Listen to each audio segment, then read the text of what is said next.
We'll be doing today an article from the Social Writings by Rabash. Purpose of Society 2.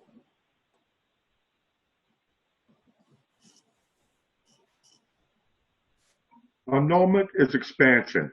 Evil is immature. Since man is created with a key called self-love, where one does not see that an act will yield self-benefit, one has no motivation to make even the slightest motion. And without annulling self-love, it is impossible to achieve adhesion with the Creator, meaning equivalence of form. And since it is against our nature, we need a society that will form a great force so we can work together on annulling the will to receive, called evil, as it hinders the achievement of the goal for which man was created.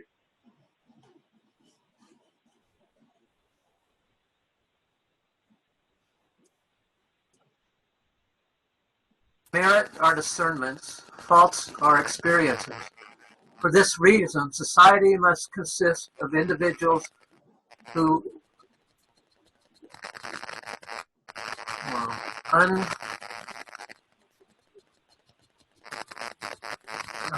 unanimously agree that they must achieve it. Then all the individuals become one great force that can fight against the self, since everyone is integrated in everyone else.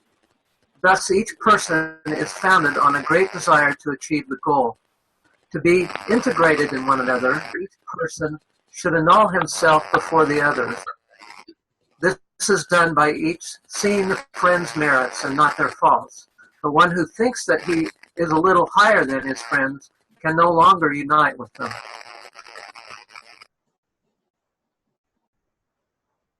Humbly means act like phase 2.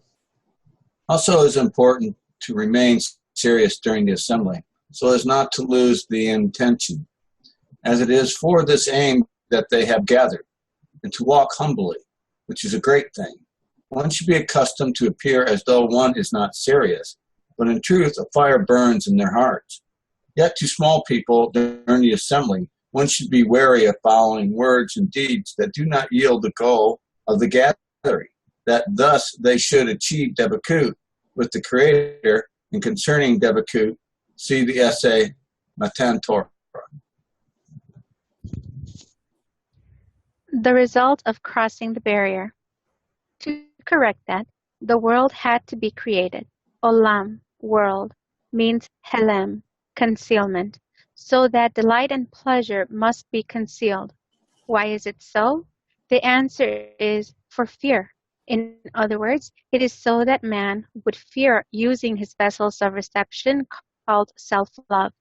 This means that one should prevent oneself from receiving pleasures because one craves them, and should have the strength to prevail over the craving, the object of one's desire. Instead, one should receive pleasures that bring contentment to the Creator. This means that the creature will want to bestow upon the Creator and will have fear of the Creator, of receiving for oneself, since reception of pleasure, when one receives for one's own benefit, removes him from cleaving to the Creator.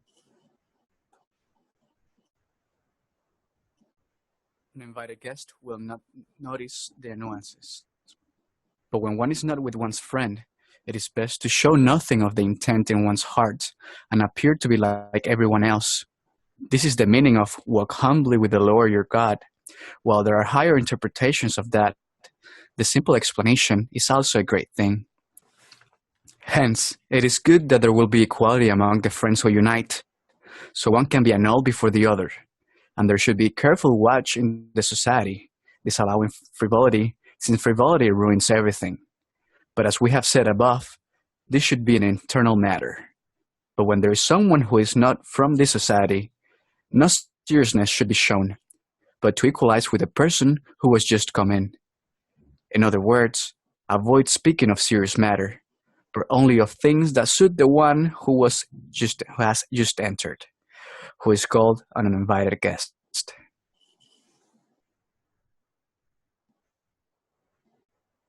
So what are your thoughts?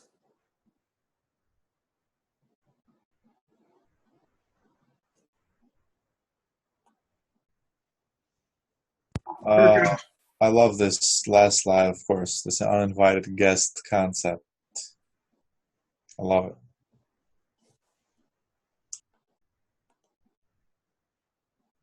And like you say, replacing evil with immaturity, makes more sense in this day and age. It's not as loaded a word. You can basically reread this.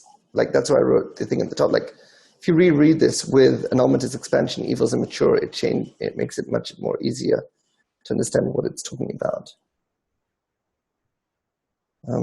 Part of the problem with Rabash articles, there's so many words that we just really don't understand what it's talking about, like self-love. Like, we don't love ourselves. So why is it called with a kli called self-love? So the idea is it's a deficiency to love yourself. It's not that you already love yourself. If you love yourself, then it wouldn't be a vessel for it. So the idea is that it's not that you already love yourself. The whole problem is that you have a vessel. You're building a vessel, you could say, of self-love, that you want to reach self-love.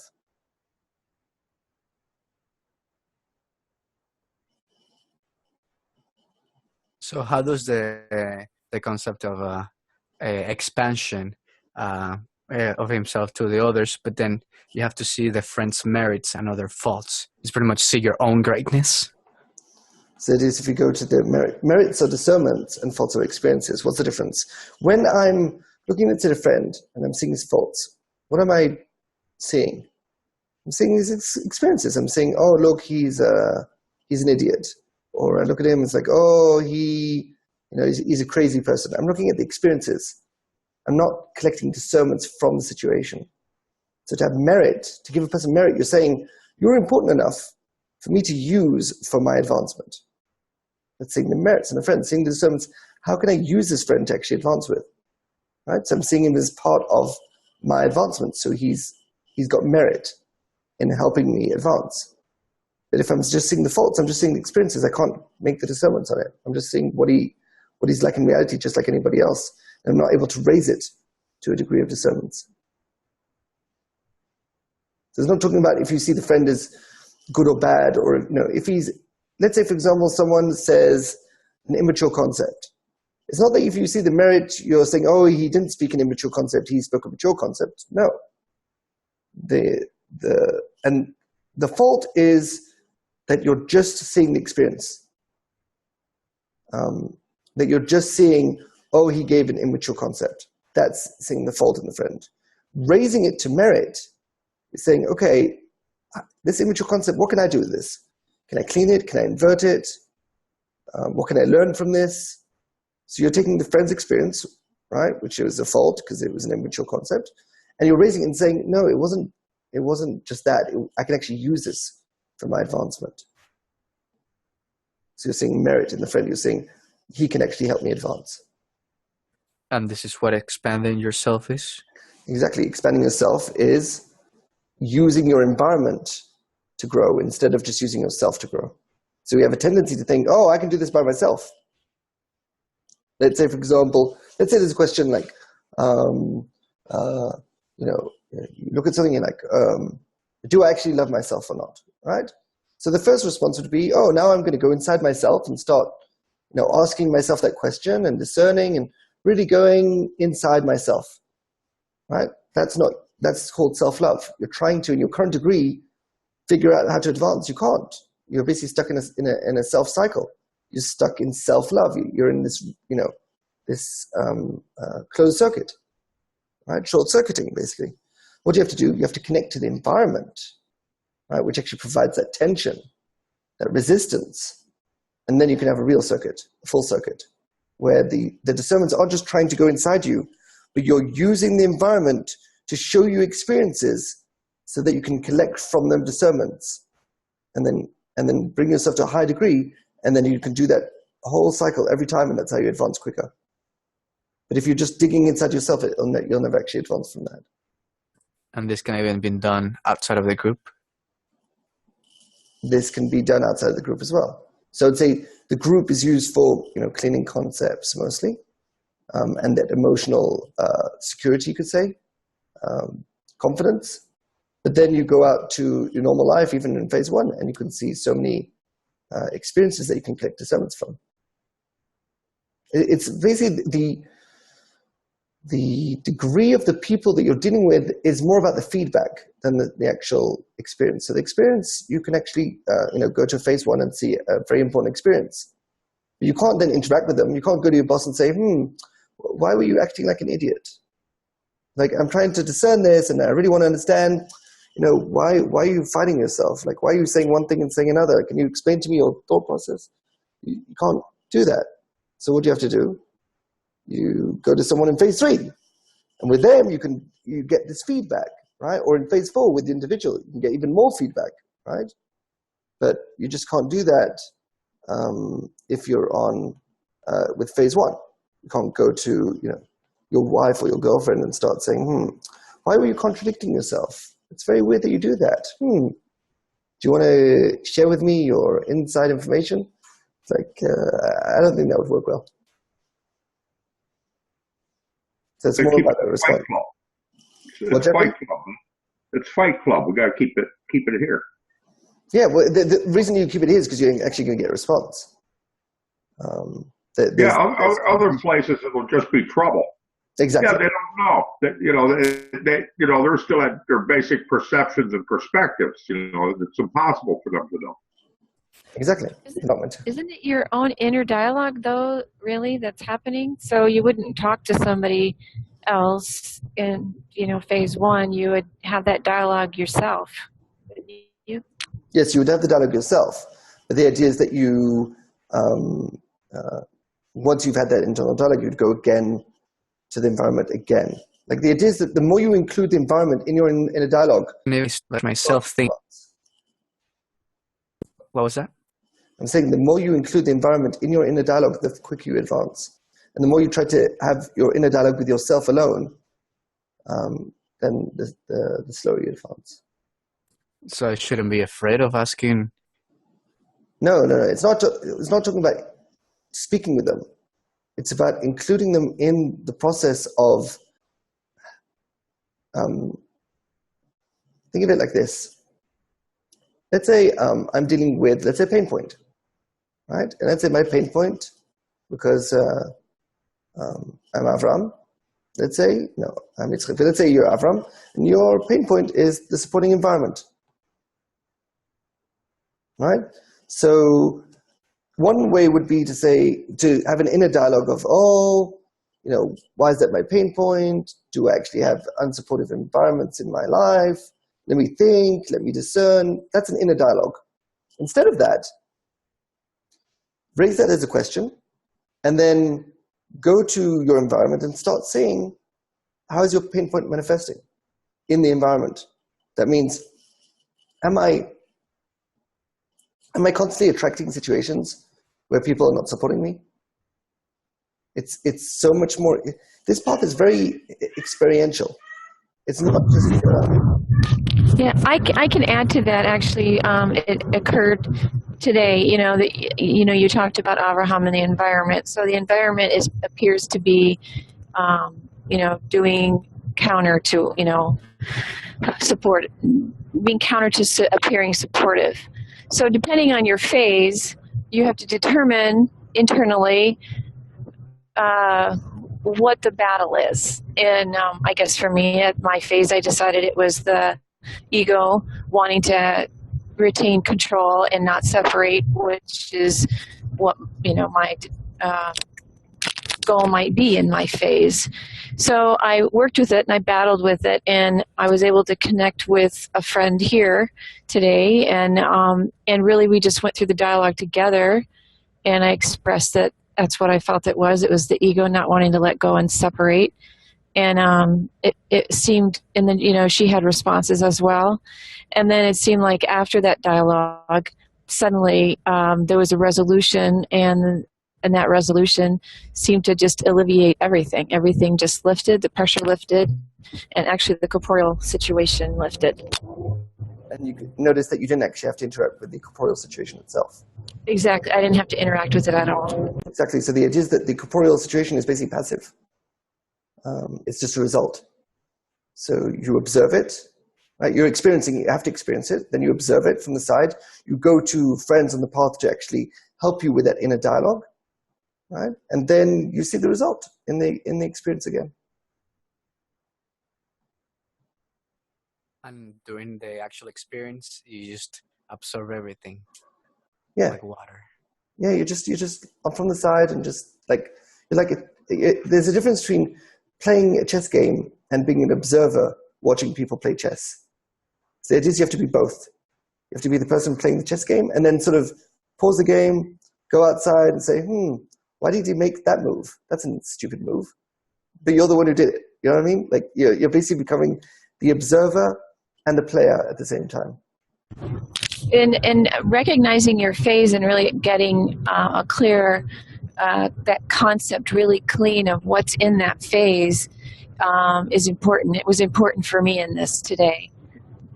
I know a phase 2 after the barrier is going to be different than phase 3 after the barrier, and what that ego or will to receive and creator aspect is about.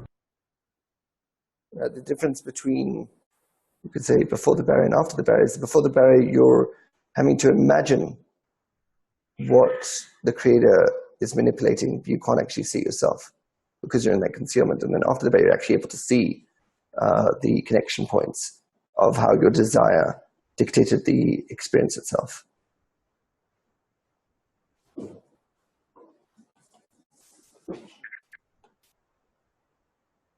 Yeah, I'm having crazy phase 1 experiences. So, just got to ride it out. And the idea is that if you see the faults, you're just experiencing it, right? And that's okay. But if you want to raise it to merit, then you actually collect discernments on the experiences themselves. Right, exactly.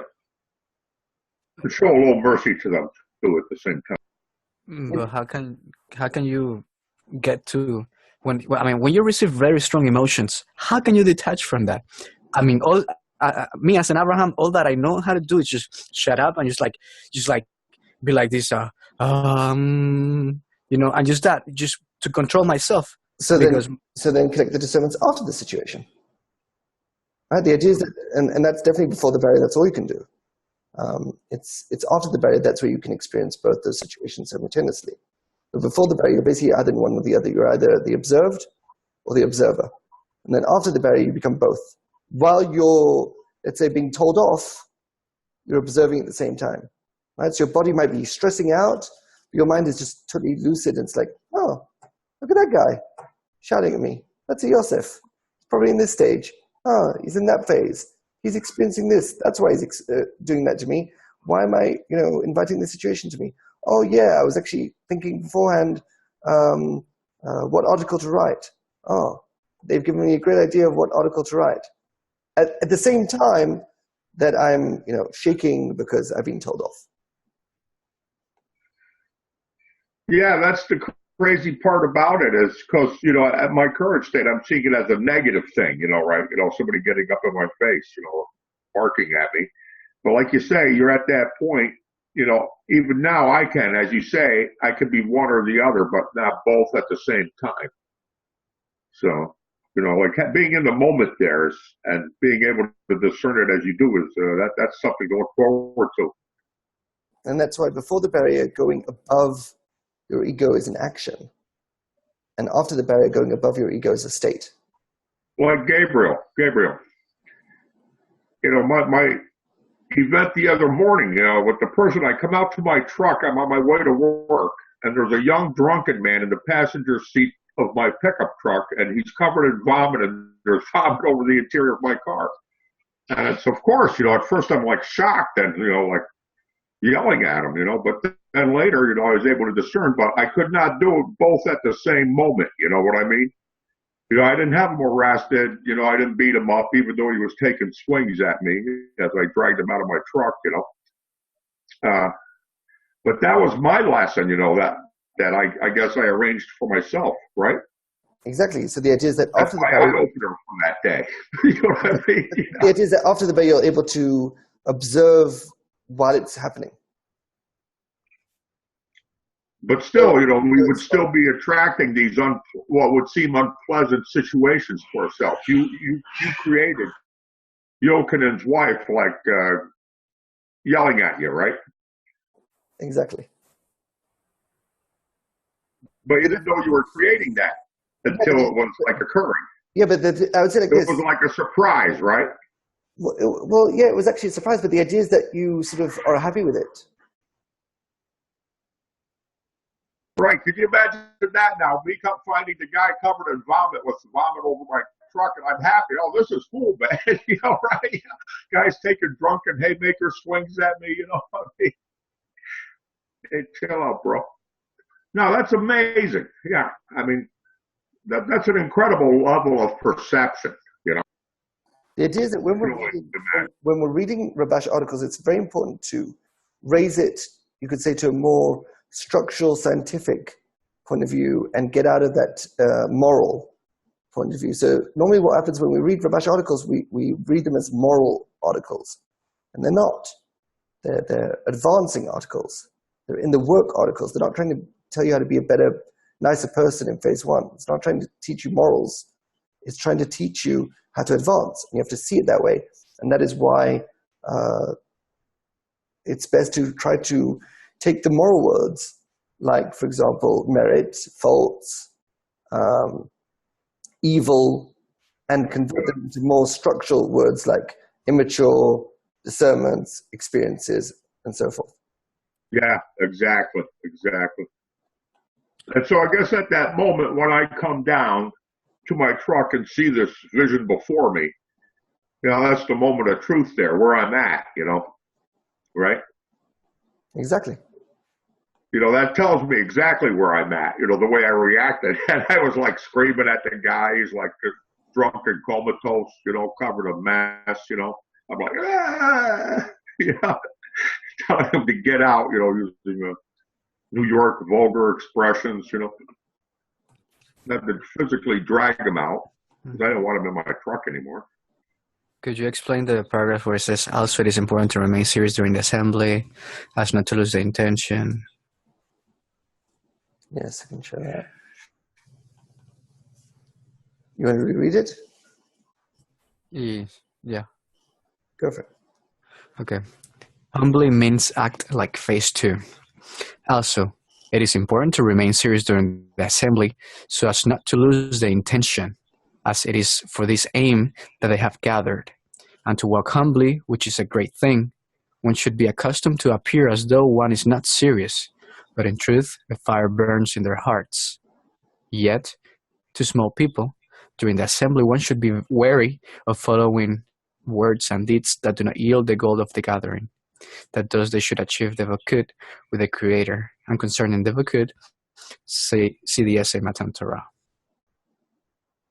So what is the question? What do you mean, not to lose the intention?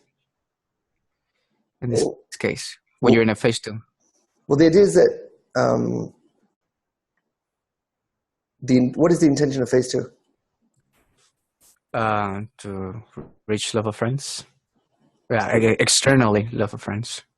The intention of phase 2 is to bestow within the will to receive. Right? What is the intention of phase 3?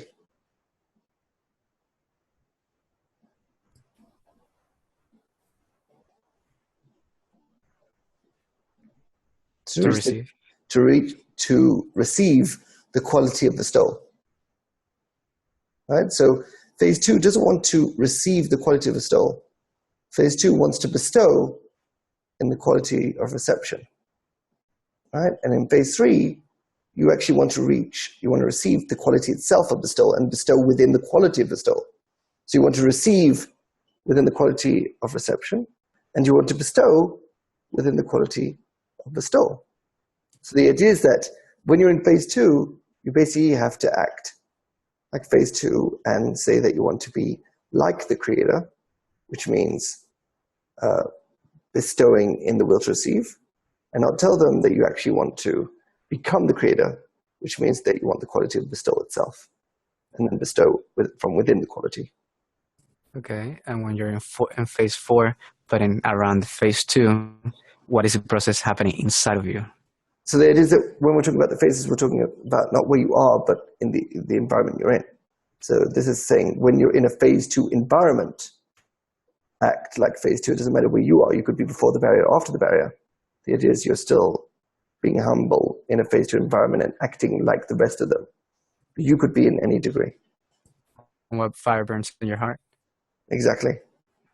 Which is you're analyzing, you're seeing everything from your regular face. Right. So the idea is you're not serious towards your real goal, which is to become the creator. You're acting externally as if you're not serious, which means you're like, yeah, just love our friends, or just do what we're told.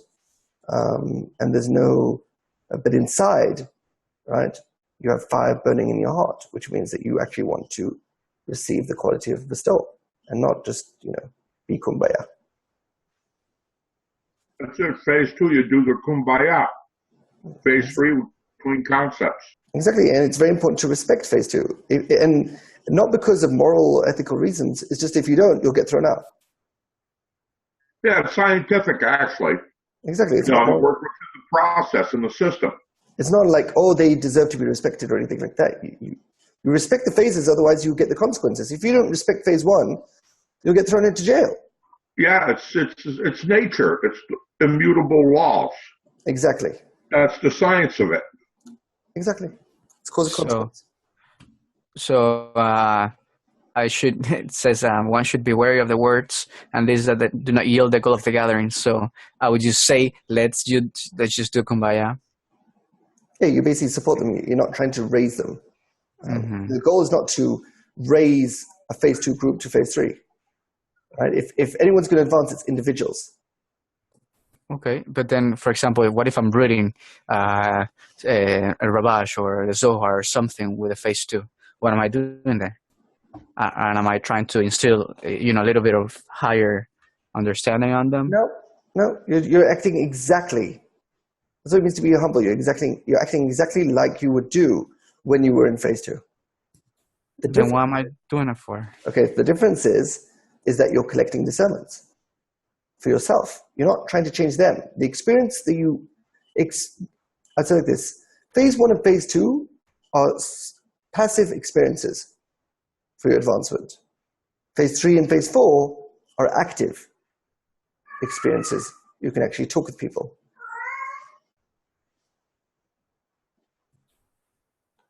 So it just seems too passive to me. That's the thing. It's like, okay. Passive. Phase 1 and phase 2 is meant to be passive, right? The idea is that you do the inner work. You scrutinize, you're discerning. How can I use these passive experiences and see the merit? Which means gain the discernments that I can use these passive experiences for advancement. Nullify myself very much. Expand yourself. It's not. Think of it like this. Let's say, for example, you're working out, right? Let's say you're working out on your muscles. You don't go to your work and then work out of your muscles at your work, right? So, what is it? Is that mean you're annulling yourself, or is it you just know what time to do what thing? Right? It's like in the toilet, you don't eat. Is that annulment? Oh, while I'm in the toilet, I'm annulling myself and I'm not eating in the toilet. No, there's a time and place for everything, right? And as long as there's a place where you can discern and share, then you'll do so. If you don't have a place, then you'll feel that emptiness of I'm lacking something. But if you have a place where you can share, and there's a place where you are not meant to share, then you're going to use each one the right way. So pretty much not have mercy on them and just think of me. I'm here so to expand myself, take discernments, and if they are going down a hill, I'll just watch them as they go down. So it's not mercy on them. Wow. It's pretty tough love. Judgment.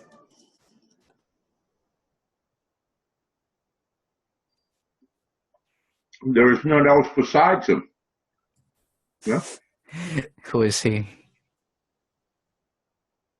The idea is that the reason why you want to keep phase 2 and phase 1 passive is to give you contrast for your growth. Because let's say for example, you didn't have phase 1 and phase 2 static. You had them dynamic and they were growing with you. Then you could never see where you are, right? You see the contrast, you see the distance between phase 3 and phase 2. And as it grows, that shows you your advancement. It's like a tree looking down on the ground. You want the ground to stay on ground level. If the ground is growing with the seed that's growing, then the seed will never think it's reached anything, right? So how does the flower or the tree know that it's grown? Because the distance between its head and its roots. So the idea is it plays a part. It's not that you're like having mercy on the ground. No, you need the ground to stay the ground. They normally have the source material, right? They normally have, they deal with all your corporeal needs.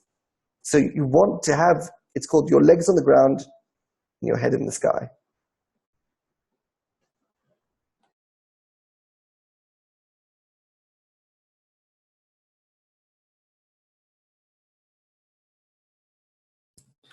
How do you handle strong physical emotions? Use my own properties. So before the barrier, you'll basically experience them, and you can then afterwards say, this is why I need internal power. To be able to handle these situations instead of these situations handling me. That means you might still get stressed with your body, but your mind will stay lucid, your mind will stay clear, and will be able to discern. You'll basically be the creator and the creature at the same time. So you use it to create efficiencies. Exactly. Okay. Nice. Yeah, that's what I needed at that morning. I had plenty yesterday. You should have told me. Well, I guess we bring days like that to ourselves so that we learn and advance if we at least have some awareness even after the fact, right? Because, it's, it can be surprised. It's still very surprising to us and startling, some of the events and things we're going to encounter. That's why the phase 2 is pretty easy, because like they're saying, they're pretty steady. They're saying, keep out the frivolous talk. Nobody's going to be talking about the sports or crap like that, gossip. They're focused on what they're focused on, bestowing in the will to receive. Well, one of the things that happens when you go to phase 3 and phase 4, you see more and more consistency with phase 1 and phase 2. Yeah. And I notice things break differently now for me in phase 1. Things are definitely different, Exactly, and it continues to get different. Yeah, it's kind of interesting, I'll tell you. I had a beautiful young 18-year-old girl gave me a $10 tip on a $7 ride because we had a nice little conversation, about, herself. Another thing that I've been trying to think about is like, how do I act normal in a phase 1? Like, I don't even know what the hell does that mean anymore. Just to be, like a regular person. Yeah, you be yourself, Gabriel, but, I never mention Kabbalah. At the most, I'll talk about perspective or perception. You could see a situation from a different angle. Most people will come from a limited angle of perception or perspective. And that's it. I listen, be a good listener. It's the art of schmoozing, Gabriel. And, we're not here to be the saviors of the world, You have to learn how to be a politician, basically. Especially, yeah, exactly. Tactful, diplomatic. Exactly. Courteous. I treat everybody with respect and dignity, right? Gabriel, I mean, I can do that. It's just that I'm not. I don't think it's enough. I feel like I should be doing more. I mean, it must be the Messiah complex or something. Well, I think one of the problems that happens, Gabriel, is that you, and this happens a lot in phase 3 and phase 4, when you actually reach them, you suddenly want to help others. But you should know that's the folly of your ego, because it wants to get the feeling that it's actually doing something before it's actually reached the quality itself. So it wants to bestow, and the will to receive, instead of actually reaching bestowal. The way you're going to help others is not by just telling them concepts, right? You're going to have an interplay between using your ego, which means, let's say, talking with someone, and being the creator, which is manipulating the event behind the scenes. And you need both to help people advance. It's not just about, sending someone to a website link and then saying, oh, I've done my work. You're going to do that interplay between using your ego and the creator within you with just harmony, and sort of, it's going to be like a symphony, right? You're going to know when to, like, it's going to be like, you know, like a music. It's going to be like ego, ego, ego, creator, creator, creator, ego, ego, ego, creator, creator, creator. And you're just going to basically make music, right? And really get the nuances of when to use the ego and when to use the creator and for what purpose. And it's very important not to fall into that, basically into that shell of trying to save others before you save yourself. You're in an airplane. They've dropped down all the masks. What are you going to do? Are you going to put them on yourself first? Or are you going to try to do it on others and then, you know, lose your air? Basically faint. Yeah, Gabriel, I asked him before what I could do to help somebody. He said, cross the barrier. You know, that's our goal, that's our focus. And we can't really help them in any tangible way until we ourselves cross the barrier.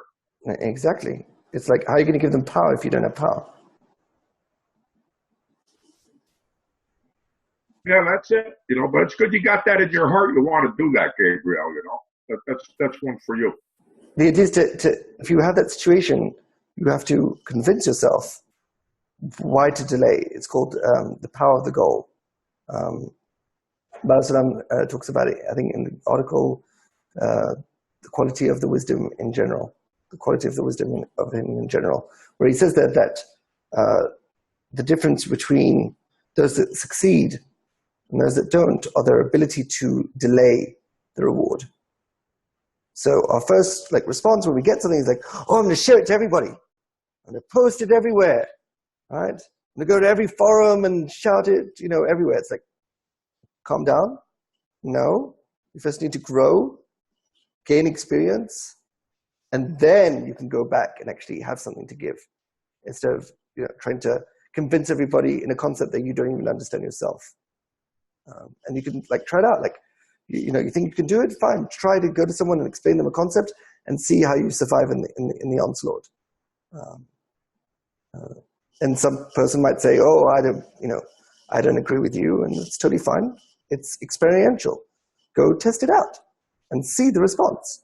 But the idea is that one of the tricks that the ego does in us, it says, "Why do you have to reach the quality of bestowal? You can already do it now." So you have to then add that differentiation of, first of all, difference between actions and states, that even if I'm doing a bestowal thing, it's not going to last longer than the situation itself, right? If I wanted to be more continuous, I need some more internal power behind that action to push it forward even when I'm not talking with them. That's number one. Number two, you need to really differentiate between what is bestowal in the ego, that is like giving something to someone, and real bestowal, which is internal power and control, manipulation, and just full awareness. All right, I think we'll stop here and enter the after party.